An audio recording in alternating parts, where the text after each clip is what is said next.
फिसलल गिर गईनी बलम के अकबारी में हंस के नया नवा से मारे पिया चोटावा हिलै मोरी झुलनी निहरै राजा उठावा हिलै मोरी झुलनी निहरै राजा उठावा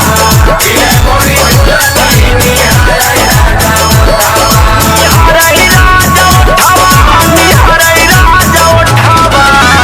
हिलै मोरी झुलनी निहरै राजा उठावा।